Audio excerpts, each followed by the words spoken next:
बे हानि फिसा जुगे जुगे रायजो जाबाय लिडारफ्रा मालाय नङा एमएलए जोंनि एमपि जोंनि मन्त्रिया जोंनि इएमआ जोंनि एमसिएलए जोंनि गासैबो जोंनि बिनि उनाव मानो बर' फिसाफ्रा दिनै बे बेसेबां गाज्रि अबस्थायाव थानांगोन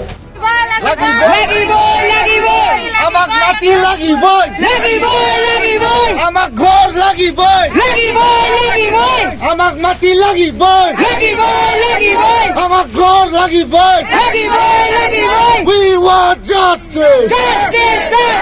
we want justice, Assam Sarkar hai, Assam Sarkar hai. गावनि हायावनो होखार जानांदों बर' एबा ट्राइबेल सुबुंफोरा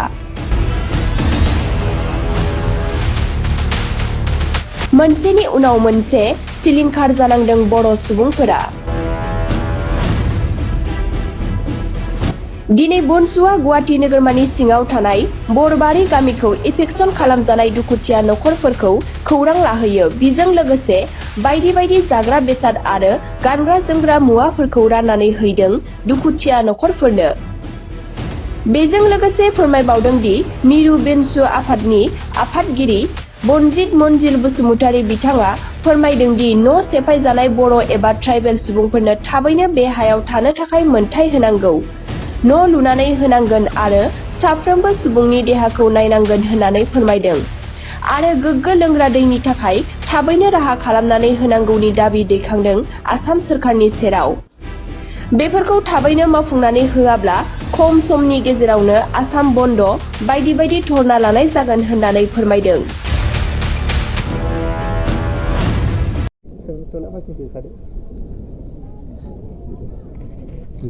बर' माहारियारि फरायसा आफादा बनसुआ जोंनि मैया दाख्लैसो जोंनि थागिबि बर' मिसिं दिउरि जाय बिथांमोना गुवाहाटी नोगोरनि कामरुप मेट्र'नि आन्दाराव दिसपुर सार्कोलनि आन्दाराव बरबारि थंकिथेला गामियाव बाथौ मन्दिर बे ओनसोलावहाय दिनै जोंनि थागिबि बिथांमोना आलाय सिलाय आसाम सरकारजों without prior permission prior notification जेबो खबर गैयाबालानो बिथांमोना दिनै न' बां सिफायनानै होखार जादों जोङो दिनै नुफैदों बेफोरबादि दिनै अखा बांखा बोथोराव दिनै न' बां सिफाय जानानै दिनै जोंनि बर' थागिबि दुखुथिया जोंनि न'खरनि मानसिफ्रा दिनै आलाय सिलाय जानांदों बेनि थाखायनो दिनै जोङो बनसुआ जे एसे हायो जों अनसुंथाइ जों लानानै जों रायजोफोरनो होफैदों जोङो 13-15 केजिसो माइरं होफैदों जोङो आरो माखासे 13-15 केजिसो कुइन्टेल माइरं जों होफैदों आरो 20-22 केजि दालि जों होफैदों आरो गोबां दै लोंनाय गोबां माने गाननाय जोमनाय जों जि एसे हायो जों कालेक्शन खालामनानै जों दिनै बे जोंनि न'खरनि हा होखार जानाय दिनै बिथांमोननो जों होफैदों जोङो फैनानै जों खोनानो मोनदों आरो नुफैदों दि जोंनि थागिबि ट्राइबेल सुबुंफ्रा बर' हक मिसिं हक दिउरि हक खेबसे नङा खेबनै नङा गोबांबार जोंनि जायगायावनो आबै आबौनि हायावनो जोङो दिनै बेफोरबादि आलाय सिलाय होखार जाबाय थादों बेफोरो दिनै साननो गोनां बाथ्रा जिथु जोंहा दिनै थागिबि हिसाबै इउनाइटेड नेशन्स डिक्लेरेशननि आयेन बादे जोंहा दिनै थागिबि हिसाबै एबा व्यक्ति हिसाबै जोङो दिनै उदां आरो समानै गुबुन गुबुन गोजौ थाखोनि हारिसाफोर बादे दिनै जोंहा जौगानो आरो दिनै न' बां लुनानै थानो जोंहा मोन्थाय दं आरो बैफोरबादि गाज्रि खैसार डिसक्रिमिनेशनफोरनिफ्राय जों गोजानाव थानायनि जोंहा मोन्थाय आरो खाबु दङ नाथाय बेफोरबादि आयेन बेफोरबादि जे जोंनि बर'फोरनि मोन्थाय बेफोरखौ दिनै आसाम गभर्नमेन्टआ दानिल' नङा गोबां समफोरनिफ्रायनो दिनै बिथांमोना जोंखौ नासयबोबाय थादों आरो जोंहा दिनै थागिबि हिसाबै जि भारत संबिधाननि सिङावहाय जि जोंहा दिनै scheduled tribes and scheduled castes scheduled tribes and others forest dwellers act 2006 नि मथै जोंहा दिनै थागिबि ट्राइबेलफ्रा जेरावखि जाया हाग्रा बंग्रा एबा प्रोटेक्टेड एरियासफ्रावहाय जोंहा दिनै न' लुनानै थानायनि जोंहा क्षमता दं नाथाय बेफोरबायदि क्षमताखौ दिनै बिथांमोना जोंखौ नेवसिगारदों जोंनो होआखै बिथांमोना गोसोबादि गावसिनि सुस्थ' मथन बादे मुलाम्फा बादे जोंनि थागिबिफोरखौ दिनै अबावबा होखारलाय अबावबा दिनै थिनहरलाय सोरखौबा न' बुख्रेबनाय बेफोरबादिखौ बिथांमोना खालामबाय थादों दिनैहाय जोङो बर' माहारियारि फरायसा आफादा बैफोरबादि नासयजानाय नेवसिजानाय बेफोरबादि दुखु जारला जोंनि बर' माहारियारि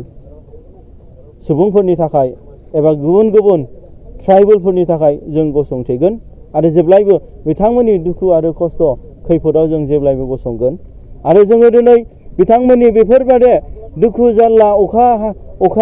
अखा समावहाय दिनै न' बां गैजाया आलाय सिलाय दिनै गसंनानै ओरैनो जिरायनानै अबेबा खना गफा बिथांमोना थादों बिथांमोनखौ जोङो दिनै बिथांमोननि जानानै जोङो दिनै भारत आसाम सरकारखौ जों खावलायगोन जाय सरकारखौ जोंनि बिजेपि गभर्नमेन्टआ दिनै दैदेनदों बे बिथांमोनहा इमिडियेटलि साननै सानथामनि गेजेरावनो दिनै बिथांमोननो रिहेबिलिटेसन होनांगौ बिथांमोननो कम्पेनसेसन होनांगौ बिथांमोननो न' बां थानो थाखाय नैबे अखा बोथोराव लुनानै होनांगौ बिथांमोननो माखासे मेडिकेल सुबिदा माखासे दिनै सेनिटेसन दिनै फायखाना माखासे बेसिक निड्स दै लोंनाय जानाय लोंनाय गाननाय जोमनायनि खाबुखौ बिथांमोना साननै सानथामनि गेजेराव जोंनि होखारजानाय न'खरफोरनो बिथांमोना होनांगौ आरो बेजों लोगोसे जोङो बनसुनिफ्राय जों खावलायबावगोन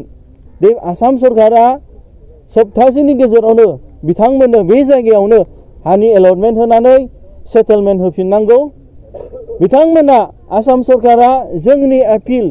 जोंनि खावलायनायखौ दिनै बिथांमोना खोनासङाब्ला जोङो दिनै आयेननि भाबै बेबस्था लानाय जागोन आरो जोङो गणतान्त्रिक भाबै जोङो दिनै आन्दलन खालामनायनि प्रभिजन जानानै फैगोन आरो बिथांमोना खोनासंथाराब्ला दिनै जों तेजपुरखौ घेराव खालामनांगौ जानानै फैगोन आरो बिथांमोना दिनै बेखौबो खोनासङाब्ला दिनै आसामखौ जोङो इनडेफिनिट माने साननो हायै सम जों बन्द'बो खालामनांगौ जानानै फैगोन जोङो दिनै बर' माहारियारि फरायसा आफादा जोंनि बे हायावनो जोंनि आबै आबौनि हायावनो जोङो दिनै बेफोरबादि गुबुन हारिफोरजों गादबजानाय आसाम सरकारजों बेफोरबादि बानायजाबाय थानाय दिनै बेनि हेंथायै जेब्लायबो जों गसंगोन आरो बेनि हेंथायै जों जेब्लायबो आवाज होगोन दिनै जों बेयाव फैनानै नुदों बिथांमोनखौ जोंनि दिसपुरनि एसिस्टेन्ट कमिशनार अफ पुलिस बिथां हिमांशु दास बिथाङा सानसे आगोल फैनानै नायबिजिरफैदोंमोन बे बिथाङा जोंनि थागिबि न'खरफोरजों सावरायफैदोंमोन नाथाय बिथाङा जेबो खिन्थालाङाखै जास्ट ड्रेन बानायनायनि पलिसि होनानै बिथाङा जास्ट खिन्थालांदों नाथाय दिनै बिथांमोननो खिन्थायालासिनो जाय बिथाङा बिदि होनलांदों अखानायै फुङाव 7थासोआव बिथांमोना सिखारस्लाबनो मोनाखै JCB लानानै दिनै बिथांमोननि न'खरखौ एरफुफैदों बिथांमोननि न'खौ एरफुनानै फबफैजोबदों दिनै बेयावहाय जों बुजिनो मोन्दों दि बिथांमोननि माखासे षड़यन्त्र पलिसि दङ जोंनि थागिबि बर'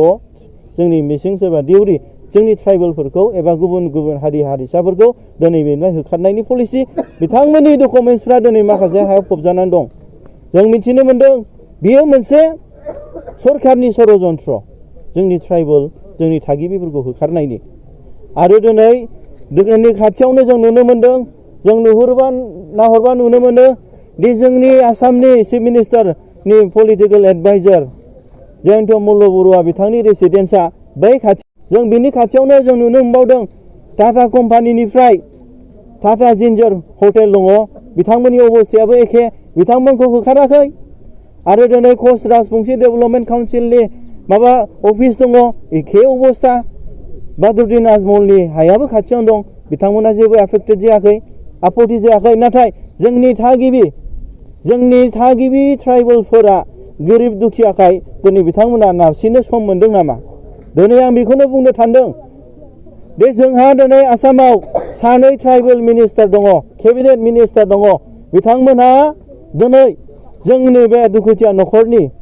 अबस्थाफोरखौ बिथांमोननि थामोनथानि थाखाय बिथांमोननि रैखाथिनि थाखाय बिथांमोना सरकारजों थाबैनो सावरायनानै बिथांमोननो दिनै थांनानै थानायनि हा-हुनि बेबस्थाखौ जों होनांगौ बिथांमोननो होनांगौ आं बनसुनि जानानै बेखौनो खावलायो